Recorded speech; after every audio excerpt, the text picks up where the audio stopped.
Swayam Prabha. Digital India. Educated India.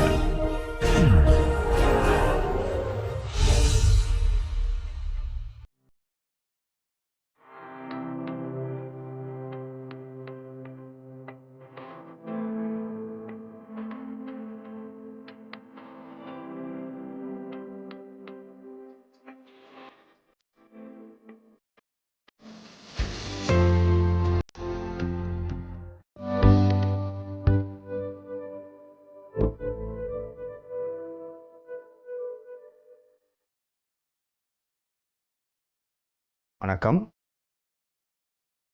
இன்றைக்கி நம்ம என்ன பார்க்க போகிறோம்னா ஃபைனைட் செட்ஸ். நேற்று என்ன பார்த்தோன்னா கார்டினாலிட்டினா என்னென்னு பார்த்தோம்.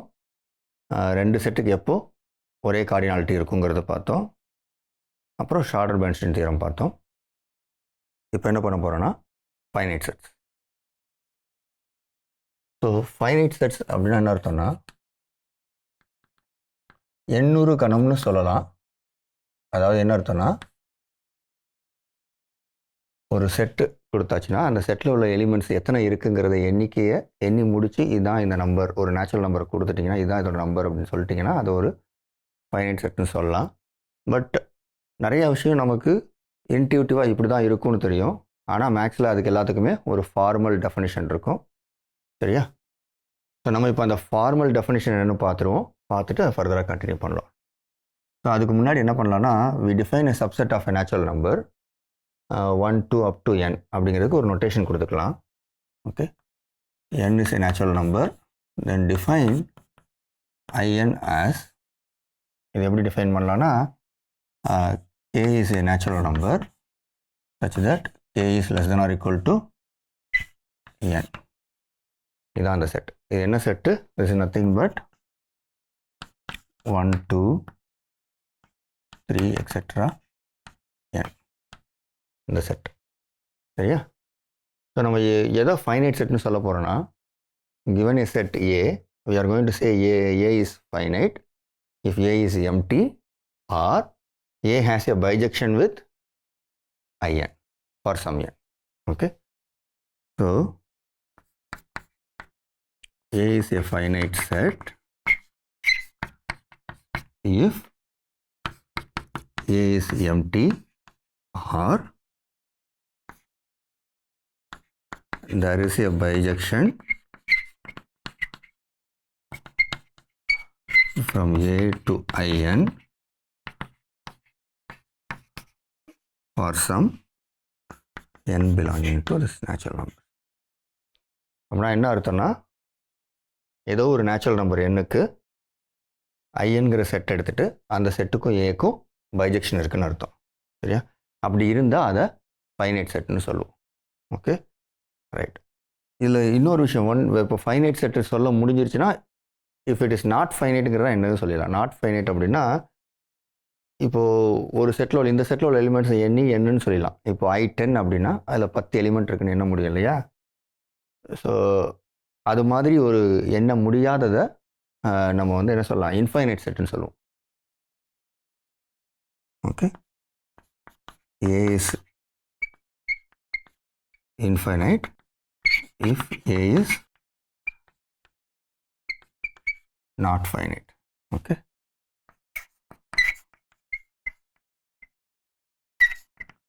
இப்போது இதில் வந்து முக்கியமான விஷயம் என்னென்னா A is infinite if A is not finite அப்படின்னு எழுதியிருக்கு. அப்படின்னா என்ன அர்த்தம்னா இது வந்து நம்ம பழைய நோட்டேஷன் முன்னாடி நம்ம பல கிளாஸ்க்கு முன்னாடி பார்த்த விஷயம். குவான்டிஃபைஸ் சொல்லணும்னா for all n in n, otherwise the given any n belongs to n, okay, there is no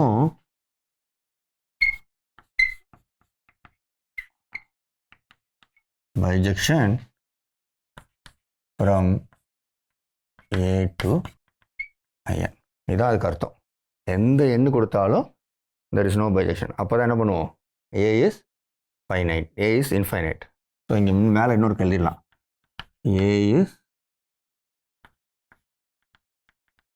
infinite if அப்படின்னு சேர்த்துக்கலாம். சேர்த்துட்டு இதை வந்து சின்ன லெட்டர் ஆக்கிடலாம். given any. ஓகேவா? ரைட். இப்போ என்ன பண்ணலான்னா, for example a finite collection. Okay, suppose I have set of all students in a classroom. Okay, yes, set of all students in a classroom.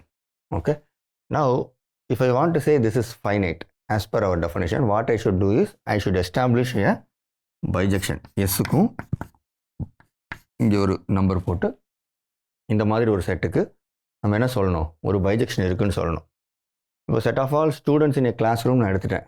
Okay, generally கிளாஸில் எத்தனை பேர் இருப்பாங்க, ஒரு ஒரு பர்டிகுலர் நம்பர் இருப்பாங்க. எண்ண முடியாத அளவுக்கு ஸ்டூடெண்ட்ஸ் கிளாஸில் இருக்க மாட்டாங்க இல்லையா? சப்போஸ் அங்கே ஒரு 30 ஸ்டூடெண்ட் இருக்காங்கன்னு வச்சுக்கோங்களேன். ஓகே, 30 ஸ்டூடெண்ட்ஸ் இருக்காங்கன்னா, ஸோ நான் என்ன பண்ணணும்னா I have to produce a bijection between S and I suffix something. அது என்னவாக இருக்கும்?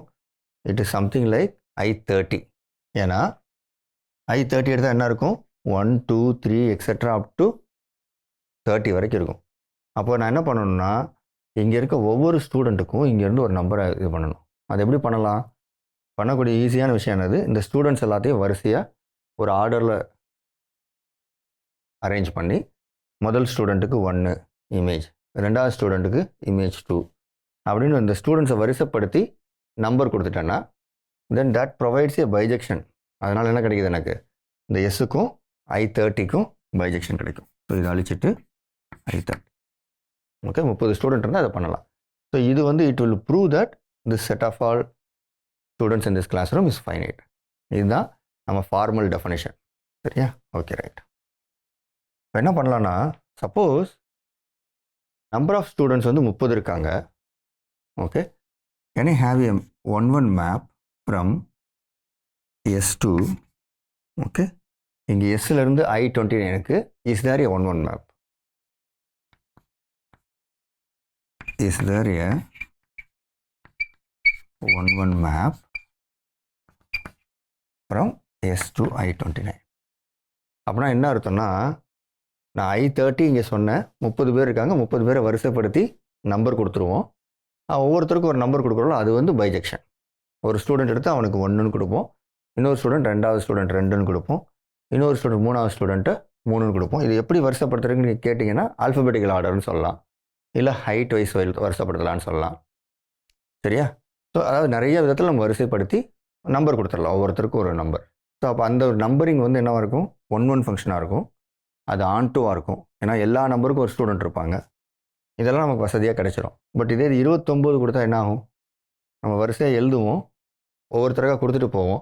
ஆனால் 30 ஸ்டூடெண்ட் இருக்கான், எக்ஸ்ட்ரா ஒரு பையன் இருப்பான், அவனுக்கு என்ன பண்ணணும், ஒரு ஃபங்க்ஷன் வேணும்னா, ஒரு ஃபங்க்ஷன் வேணும்னா என்ன, எல்லாத்துக்கும் இமேஜ் கொடுக்கணும். இந்த 29க்குள்ளே ஏதாவது ஒன்று கொடுத்தாகணும். அப்போ அந்த ஃபங்க்ஷன் 1-1 இருக்காது இல்லையா? பட் இதை நம்ம ஃபார்முலா ப்ரூவ் பண்ணணும். சரியா? ஸோ இதில் வந்து 1-1 மேப் இருக்காது அப்படிங்கிறத ஃபார்முலா ப்ரூவ் பண்ணுவோம். ஸோ இதுக்கு ஆன்சர் வந்து no. We'll see a proof. Okay, we'll call this as a lemma. Suppose m is less than n. இப்போ நம்ம இங்கே பார்த்த அப்சர்வேஷன் என்ன பண்ண போகிறோம், அதை ஒரு லெம்மாவாக ப்ரூவ் பண்ண போகிறோம் எழுதி. ஓகே, தென்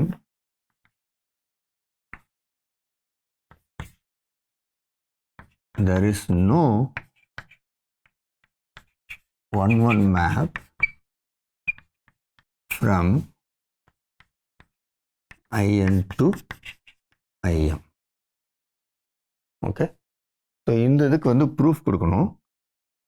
இதுக்கு ப்ரூஃப் அப்படின்னு சொல்லும் போது என்ன பண்ணணும்னா, இந்த INலேருந்து IMக்கு நோ 1-1 மேப் இல்லை, இன்னும் 1-1 மேப் எதுவுமே இருக்க முடியாதுங்கிறத ப்ரூவ் பண்ணணும்.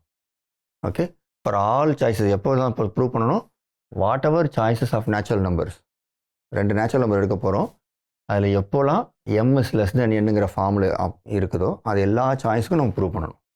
ஓகே, எக்ஸாம்பிள் சொல்லணும்னா 1 less than 2 இது ஒரு சாய்ஸ், 200 less than 2000 இது ஒரு சாய்ஸ்.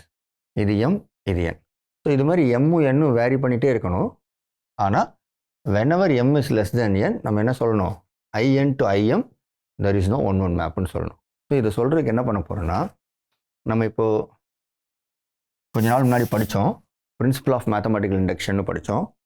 அந்த மேத்தமெட்டிக்கல் இண்டக்ஷனுங்கிற பிரின்சிபலை நம்ம யூஸ் பண்ண போகிறோம். ஸோ அதை எப்படி யூஸ் பண்ண போகிறோம் அப்படிங்கிறத பாருங்கள். So principle of mathematical induction என்ன சொல்லுவோன்னா, ஒரு ப்ராப்பர்ட்டி இருக்கும், அது டிபெண்ட்ஸ் ஆனிய நேச்சுரல் நம்பர்னு இருக்கும். ஸோ அந்த ப்ராப்பர்ட்டி எப்படி டினோட் பண்ணுவோம், பி ஆஃப் ஒன்னு சொல்லுவோம்.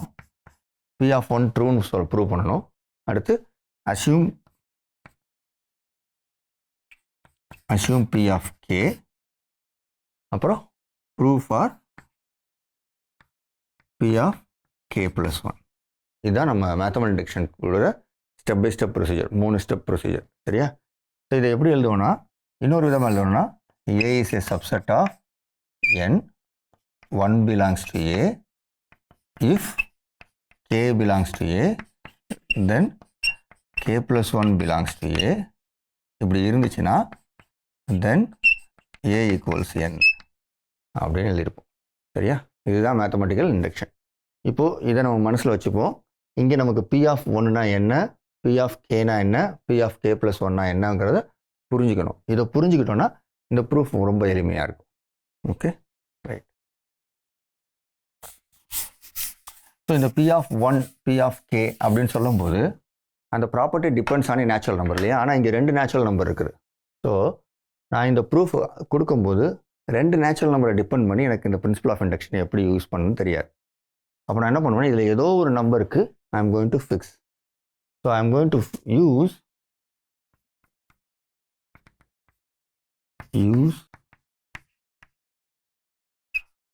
induction principle on m. Okay, சரியா? எம்மில் இண்டக்ஷன் பிரின்சிபல் அப்ளை பண்ண போகிறேன். அப்படின்னா என்ன அர்த்தம், பி ஆஃப் ஒன் அப்படிங்கிறது it should be a statement where M is one. சரியா? எம் ஒன்னாக இருக்க மாதிரி ஒரு ஸ்டேட்மெண்ட் இருக்கணும். அது என்ன ஸ்டேட்மெண்ட் அப்படின்னா, given any n natural number with n greater than 1, okay, there is no 1-1 map from in to i1. புரியுதா? இதில் என்ன பண்ணியிருக்கேன், இந்த 1 is equal to m, m equal to 1ங்கிறது தான் இங்கே எழுதியிருக்கேன் இந்த ஸ்டேட்மெண்ட். இது ட்ரூன்னு தெரிஞ்சிச்சுன்னா ஃபஸ்ட்டு என்ன சொல்லணும், இது ட்ரூன்னு தெரியணும். இது தெரிஞ்சதுக்கப்புறம் I will assume for some K greater or equal to 1. அதுக்கப்புறம் என்ன பண்ணுவேன், அந்த அசம்ஷனை யூஸ் பண்ணி, அசம்ஷனையும் இந்த ஃபேக்டை தேவைப்பட்டால் யூஸ் பண்ணி கே ப்ளஸ் ஒனுக்கு ப்ரூவ் பண்ணுவோம். சரியா? P of K plus one establish பண்ணணும். ஸோ இப்போ i1 என்னது, இட் இஸ் சிங்கிள்டன் 1, ஒரு எலிமெண்ட் தான் இருக்குது. in வந்து 1 to n இருக்கும். ஸோ i1ல் ஒரே ஒரு எலிமெண்ட் தான் இருக்குது. இப்போது இதை ப்ரூவ் பண்ண என்ன பண்ணுவீங்க, suppose f is a function. Okay, இங்கே என்ன தெரியும், n இஸ் பிகர் தேன் 1 தெரியும். ஃப்ரம் in to i1 அப்படின்னா என்ன தெரியும் நமக்கு, வாட் இஸ் f ஆஃப் 1, இதில் ஒரு எலிமெண்ட் தான் இருக்குது. ஸோ இமேஜ் என்னவாக இருக்க முடியும், அந்த f ஆஃப் 1 தான் இருக்க முடியும். அதே போல் f ஆஃப் n என்னவாக இருக்கும், அதுவும் ஒன்றா தான் இருக்க முடியும். எந்த எலிமெண்ட் எடுத்தாலும் அதில் இமேஜ் என்னவாக இருக்க முடியும், இமேஜ் வந்து கோடமையில் இருக்க எலிமெண்ட் தான். கோடமையில் இருக்க எலிமெண்ட்டு ஒன்றே தான் இருக்குது. ஸோ அதனால் 1க்கும் n-க்கும் ஒரே இமேஜ், அது 1. Okay, with n not equal to 1, ஏன்னா n கிரேட்டர் தேன் 1. அப்போ என்ன அர்த்தம், f is not 1. So f வந்து ஒரு ஃபங்க்ஷன் எடுத்தோன்னா, f is a function from, if is a function, then this happens. Okay, என்ன நடக்குது, then we have 2 numbers which are not equal in domain and they have the same image. அப்படின்னா என்ன அர்த்தம், f is not 1. எந்த function எடுத்தாலும் அது 1 இருக்காதுன்னு prove பண்ணியிருக்கோம். இதை கவனிச்சுக்கோங்க. பி ஆஃப் 1 என்னன்னு புரிஞ்சுக்கோங்க. அப்புறம் அதுக்கு என்ன ப்ரூவ் பண்ணுறோன்னு பாருங்கள். ப்ரூவ் பண்ணும்போது ஒரு ஆர்பிட்ரரி ஃபங்க்ஷன் எடுக்கிறோம், அந்த ஃபங்க்ஷன் 1 இருக்காதுன்னு ப்ரூவ் பண்ணியிருக்கோம். சரியா? இப்போது இந்த விஷயத்தை வந்து என்ன பண்ண போகிறோன்னா, பி ஆஃப் 1 ட்ரூன்னு தெரிஞ்சிச்சு. அப்புறம் என்ன பண்ணோம், assume for P of K.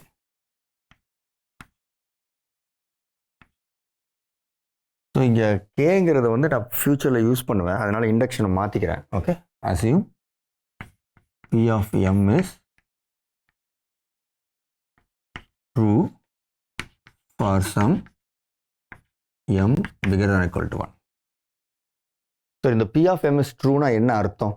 Given any n in n with n bigger than m, there is no 1-1 map from in to im. இதுதான் நம்மளோட ஸ்டேட்மெண்ட் அசம்ஷன். அதாவது இதுக்கான மீனிங் எழுதுறேன். What is P of Mன்னு. நம்ம ஆல்ரெடி பார்த்துருக்கோம், ஒரு text book proof எழுதும் போது இந்த மாதிரி ஒரே விஷயத்தை 2 வாட்டிலாம் எழுத மாட்டோம். நான் இப்போ ஒரு கிளாரிட்டிக்காக எழுதுகிறேன். நீங்கள் ப்ரூஃப் எழுதும்போது இந்த நான் எழுதுகிற மீனிங் எழுதணும், இல்லை டைரெக்டாக இதை மட்டும் எழுதணும். சரியா? That is enough. நமக்கு அது புரிஞ்சால் போதும். given any n greater than m, there is no 1-1 map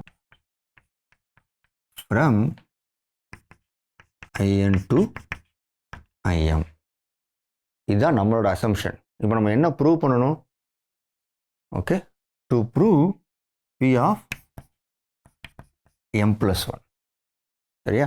இப்போ m plus 1 ப்ரூவ் பண்ண என்ன பண்ணணும்னா, you have to start with a number n which is bigger than m. சரியா? ஓகே, ஸோ இப்போ நான் மறுபடியும் P of m plus 1 மறுபடியும் இங்கே எழுதலை, ஏன்னா இது தெரிஞ்சால் இது தெரியும். ஸோ இதை வந்து ஒரு பாக்ஸில் வேணால் போட்டுடலாம்.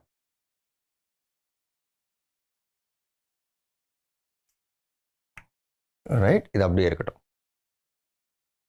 ஸோ இப்போ P of m plus 1 prove பண்ண என்ன பண்ணோம், இந்த கிவன் எனி வந்தாலே என்ன பண்ணுவோம், ஃபார் ஆலுங்கிற அசம்ஷன். நம்ம ஃபார் ஆல் என்ன பண்ணுவோம், will start with something arbitrary in that set, அதுலேருந்து ஆரம்பிப்போம். ஸோ இப்போ n greater than mல இங்கே வந்து எழுதியிருக்கேன். இப்போ இதுக்கு வந்து என்ன பண்ணுவோம், n greater than m plus 1 வரும். So I have to start with an arbitrary natural number n which is bigger than or equal to m plus 1. அதாவது m plus 1ஓட பெரிய ஒரு நேச்சுரல் நம்பர்லேருந்து ஆரம்பிக்கணும். strictly bigger than. So let n greater than m plus 1. இதான் நம்ம start பண்ணுறோம். Okay, இப்போ நம்ம என்ன சொல்லணும், in to im plus 1 வந்து 1-1 மேப்பே இருக்காதுன்னு சொல்லணும். ஆனால் நான் என்ன பண்ண போகிறேன், ப்ரூஃப் பை கான்ட்ரடிக்ஷன். அப்போ என்னென்னா, suppose there is a 1-1 map, அது ஏதாவது ஒன்று கான்ட்ரடிக்ட் பண்ணணும். சரியா? அது என்னன்னு பார்க்க போகிறோம். Suppose f from in to im plus 1 is a 1-1 map.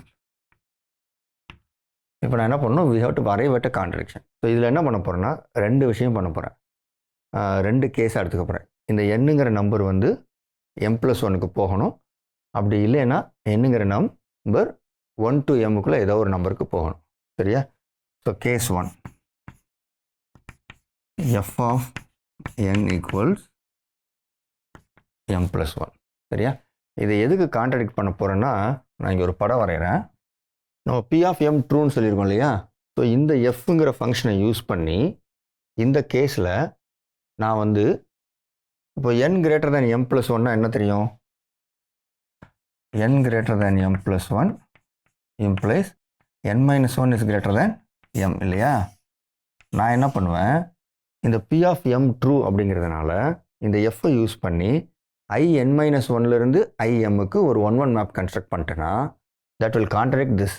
ஏன்னா whenever n minus 1 or whatever integer which is bigger than m, mோட பெருசாக இருக்கும்போது in minus 1 to im 1-1 map இருக்கக்கூடாது. ஆனால் இந்த எஃப்ஐ யூஸ் பண்ணி ஒரு 1-1 மேப் கிரியேட் பண்ணிட்டா then that will create a problem. Okay, அது எப்படின்னு பார்க்கலாம். இப்போ என்ன பண்ண போகிறேன்னா,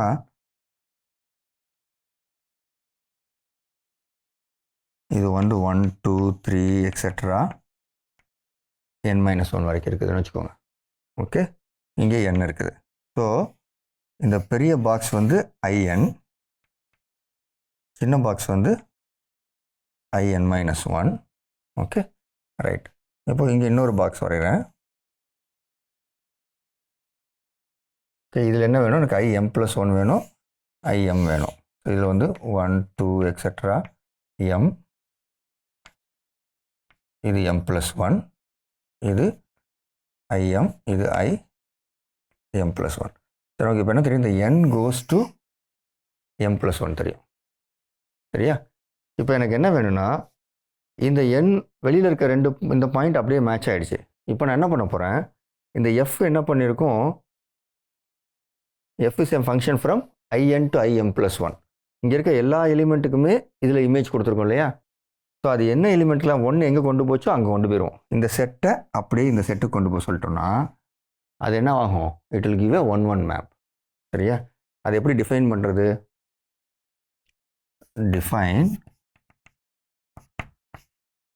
g from in-1 to im as g of I equals, okay,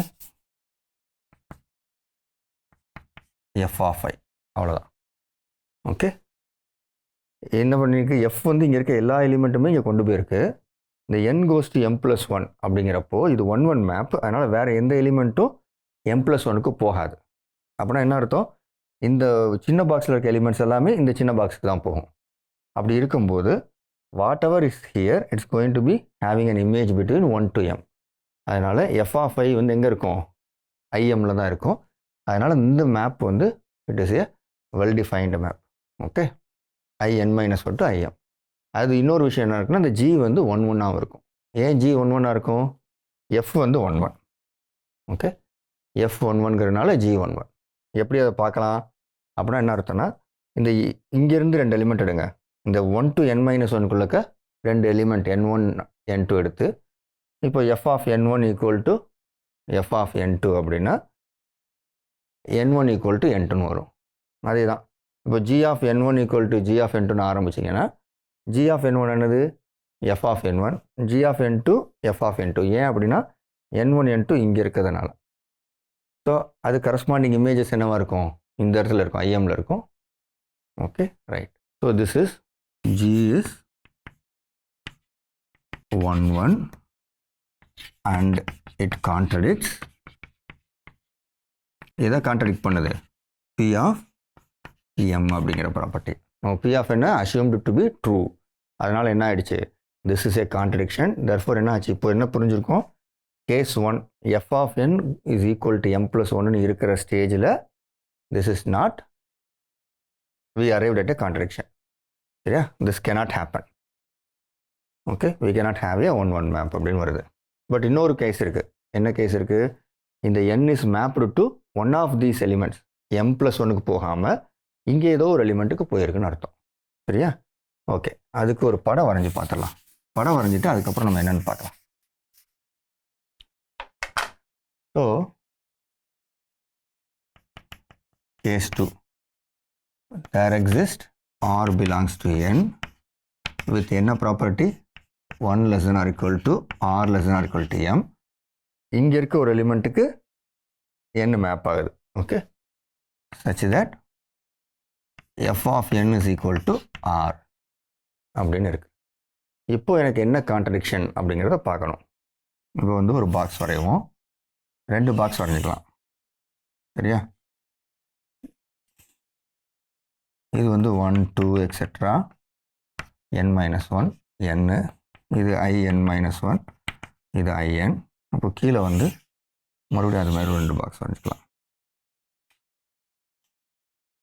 இது வந்து 1 2 etcetera r, r+1 etcetera m, இது m+1. இப்போ என்னன்னா இந்த n வந்து இந்த rக்கு போகுது. சரியா? ஓகே, இப்போ நமக்கு என்ன வேணும், I need A 1-1 function from in-1 to this. அப்படி இருந்துச்சுன்னா என்ன பண்ண போகிறேன், நான் வந்து இது இன்னொரு ஃபங்க்ஷன் கண்டுபிடிக்க போகிறேன். ஜின்னு ஒரு ஃபங்க்ஷன் டிஃபைன் பண்ண போகிறேன். அது in-1 டு im கண்டுபிடிக்கணும். So that it is 1-1 which will contradict once again p of m. p of m contradict பண்ணும். ஸோ அது எப்படி கொண்டு கொடுக்குறது அப்படின்னு பாருங்கள். ஸோ இந்த ஃபங்க்ஷன் எஃப்ங்கிற ஃபங்க்ஷன் வந்து என்ன பண்ணியிருக்கேன், suppose F is a 1-1 function எடுத்திருக்கேன். ஸோ ஒஸ்ட் கேஸில் என்னவாக இருக்கும், இந்த m+1க்கு ஒரு இமேஜ், ஒரு ப்ரீ இமேஜ் இருக்கும் இல்லையா, இங்கே ஏதோ ஒரு ப்ரீ இமேஜ் இருக்கலாம் இல்லை இல்லாமல் இருக்கலாம். இருந்துச்சுன்னா அந்த ப்ரீ இமேஜை இங்கே வைங்க. 1-1ங்கிறதுனால ஒரு ப்ரீ இமேஜுக்கு மேலே இருக்காது, அட்மோஸ்ட் ஒன்று இருக்கலாம், இல்லை இல்லாமல் கூட இருக்கலாம். ஓகே, இந்த சிச்சுவேஷன் இருக்குது. இப்போ எனக்கு என்ன வேணும், இந்த சின்ன பாக்ஸ்லேருந்து இந்த சின்ன பாக்ஸுக்கு ஒரு 1-1 மேப் வேணும். அப்போ இந்த சின்ன பாக்ஸில் இருக்க இந்த கேவை தவிர மற்ற எலிமெண்ட் எல்லாம் எங்கே போயிருக்கும்? M+1க்கு போகாது. கே மட்டும்தான் M+1க்கு போகும். கேவை தவிர மற்றெல்லாம் அங்கே போயிருந்துச்சுன்னா அதெல்லாம் அப்படியே இங்கே கொடுத்துருங்க. இன்கேஸ் கேயும் அங்கே போகலைன்னா நமக்கு ஆல்ரெடி என்ன ஆகும்? இந்த சின்ன பாக்ஸில் இருக்க எலிமெண்ட்ஸ் அந்த சின்ன பாக்ஸ் தான் வந்திருக்குன்னு அர்த்தம். ஓகே, அப்போது நமக்கு F11னால அந்த புதுசாக டிஃபைன் பண்ணுற ஃபங்க்ஷன் 1 ஆகிடும். இப்போது இன்கேஸ் கே அங்கே போயிருக்கு, n இங்கே ஆருக்கு வந்திருக்குன்னா இந்த கேவை தூக்கி ஆருக்கு கொடுத்துருங்க, என்னை தூக்கி M+1 கொடுத்துருங்க. புரிஞ்சிச்சா? இதை மாற்றிட்டோன்னா என்ன ஆகும்? இப்படி ஒரு டாட்டர் லைன் போடுறேன். இப்படி மாற்றி விட்டோம்னா என்னாச்சு? நமக்கு இந்த சின்ன பாக்ஸில் இருக்க எலிமெண்ட்ஸ்லாம் சின்ன பாக்ஸ் போகுதுன்னு தெரியும். F11ங்கிறனால இந்த புதுசாக டிஃபைன் பண்ணுற மேப்பும் 1 ஆகிடும். ஸோ இதை எப்படி டிஃபைன் பண்ணுறது? So define G from in-1 to im. நமக்கு n-1 இஸ் பிகர் தேன் mன்னு தெரியும். ஓகே, எப்படி டிஃபைன் பண்ண போகிறேன்? G of I equals f of I if I not equal to k. சரியா? இப்போ எனக்கு G of k என்னன்னு தெரியணும். Okay, equals or if I equals k. இது எப்போ இப்படி டிஃபைன் பண்ணுவோம்? provided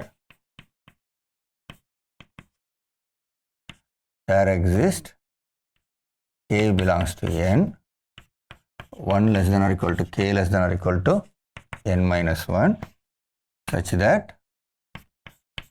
f of k equal to m+1. இது மாதிரி இருந்தால் என்ன பண்ண போகிறோம்? இந்த மாதிரி டிஃபைன் பண்ணுறோம். இப்படி டிஃபைன் பண்ணால் அது பிக்சர் பார்த்தா தெரியுதா உங்களுக்கு? இது வந்து 1 ஃபங்க்ஷன் ஆகிடும். இப்போ இதை 1 ப்ரூவ் பண்ணுறதுக்கு என்ன பண்ணணும்?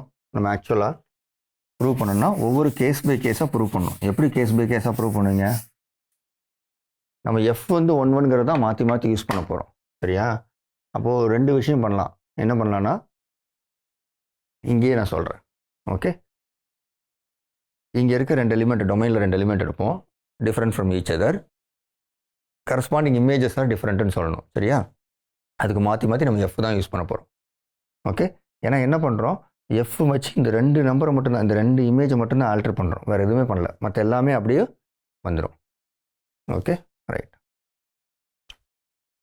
We have constructed a 1 function in-1 to im. This is a contradiction again to p of m. சரியா? So once again, a contradiction to p of m. இப்போ இந்த இடத்துல நீங்கள் என்ன பண்ணணும் அப்படின்னா, prove that, இது வந்து ஒரு எக்ஸசைஸாக பண்ணுங்கள். prove that g is 1 okay, இது எப்படி ப்ரூவ் பண்ணுறது அப்படிங்கிறதுனா நான் ஆல்ரெடி சொல்லிட்டேன். கேஸ் பை கேஸ் பண்ணிவிடுங்க, உங்களுக்கு புரியும். Okay, start with 2 elements n1 n2 belonging to 1 to n-1. Okay, இப்போ n1 n2 ரெண்டுமே they are different from each other and they are not equal to k அப்படின்னா என்ன ஆகும்னா, நமக்கு g of n1ம் g of n2ம் same as f of n1 and f of n2. f11ங்கிறத use பண்ணுங்கள். சப்போஸ் அதில் 1k அந்த மாதிரி ஒரு கே இருக்குதுன்னு அச்சீவ் பண்ணிக்கிட்டா அது 1k, இன்னொன்று சம் அதர் எலிமெண்ட் அப்படின்னா அப்போ என்ன ஆகும் அப்படிங்கிறத நீங்கள் சொல்லணும். சரியா? ஒரு 2 லைன் எழுதணும். எழுதிட்டோன்னா என்ன எடுத்துடும்? we have, நமக்கு 2 கேஸ் தான். ஏன்னா என்னங்கிற எலிமெண்ட் வந்து எங்கே மேப் ஆகுது? m+1 அல்லது sum number between 1 and m. அப்படி இருக்கும்போது what we have? Contradiction. so therefore